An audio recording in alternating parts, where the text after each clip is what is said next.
আসসালামু আলাইকুম। সবাই কেমন আছেন? আশা করি সবাই অনেক ভালো আছেন। এখানে আমি একটা বাটিতে নিয়ে নিয়েছি কলই শাক। আজকে আমি আপনাদেরকে দেখাবো কিভাবে কলই শাক ভাজি করতে হয়। অনেকে এই কলই শাকটা আসলে ভাজি করতে পারে না, তো আজকে আমি আপনাদেরকে কলই শাক ভাজি করে দেখিয়ে দেব। তো আমি এখানে কলই শাক ভালোভাবে ওয়াশ করে তারপরে নিয়ে এসেছি। দেখুন, প্রত্যেকটা কলই শাকের মাথা আমি নিয়ে নিয়েছি, একেবারে ওই উপরের যে অংশটা ওইটা নিয়ে নিয়েছি। কলই শাকগুলোকে একেবারে ভালোভাবে আমি ছোট ছোট করে কেটে নিয়েছি। বেশি বড় বড় করে কেটে নিলে এগুলোকে আসলে ভালো লাগে না খেতে, তাই এগুলোকে একেবারে ছোট ছোট করে আমি এখানে কেটে নিয়েছি। আমি আপনাদেরকে একটু দেখিয়ে দিচ্ছি। এগুলো নতুনরা যারা আছেন তারা কিনা কলই শাক ভাজি করতে পারেন না, তাদের জন্য আসলে আমার এই রেসিপিটা। আমি একেবারে ভিন্ন রকমের আজকে কলই শাক ভাজি করব, কোনো প্রকারের ভাপিয়ে নেওয়ার ঝামেলা ছাড়াই। আমি একটা ফ্রাই প্যানের উপরে কিছুটা তেল দিয়ে দিয়েছি। তেলের পরিমাণ আমি এখানে একটু বেশি দিয়ে দিচ্ছি, কারণ কলই শাকে একটু বেশি তেল দিলে খেতে মজা লাগে। এখন আমি এখানে কুচি করা পেঁয়াজ, রসুন এবং কিছুটা কাঁচা মরিচ দিয়ে দিব।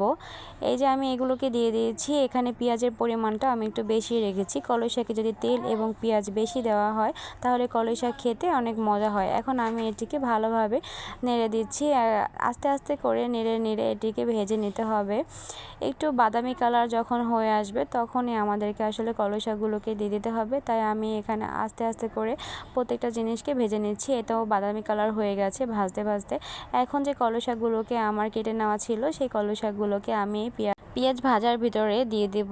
আস্তে আস্তে করে আমি এগুলোর ভিতরে দিয়ে দিচ্ছি। কলই শাক আসলে ভাজতে আপনার টাইমই লাগে না। আপনি যদি এরকমের ভাজেন দেখবেন অনেক দ্রুত কলই শাক ভাজা হয়ে যাবে এবং সবাই খুবই পছন্দ করবে। আমি সব কলই শাকগুলোকে ভালোভাবে দিয়ে দিয়েছি। এখন দিয়ে এটিকে আমি নাড়তে থাকবো, অনবরত নাড়তে হবে। এটিকে থামানো যাবে না, নাড়তে নাড়তেই দেখবেন এই কলই শাকটা আসলে হয়ে যাবে ভাজা। এখানে কোনো ভাপানোর কোনো আপনার পরবর্তীতে পেঁয়াজ দেওয়ার কোনো অপশন নেই। আপনি একবারই কলই শাকগুলোকে দিয়ে নেড়ে নেড়ে আপনার কলই শাকটা হয়ে যাবে। এই তো আমি নাড়তে আছি বরাবরই, কোনো নাড়া স্টপ করা যাবে না।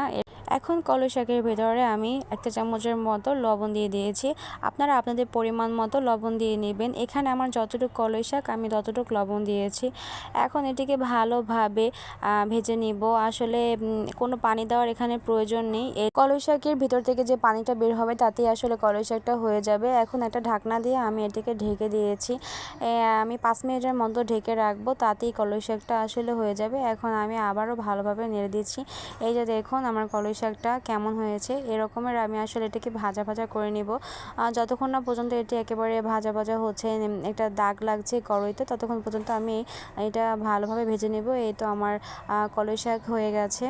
লাস্ট পর্যায়ে কিছুটা ধনিয়া পাতা কুচি দিয়ে ভালোভাবে নেড়ে যে আমি এখন এটিকে উঠিয়ে নেব। দেখুন কতটা সুন্দর এবং কতটা লোভনীয় হয়েছে। আপনারা বাসায় একবার হলেও ট্রাই করে দেখবেন। আমার রেসিপিটা দেখে আপনারা হুবহু বাসায় তৈরি করে দেখবেন এটি কতটা মজাদার হয়ে থাকে। রেসিপিটি ভালো লাগলে একটা কমেন্ট করতে ভুলবেন না। ধন্যবাদ, সবাই ভালো থাকবেন।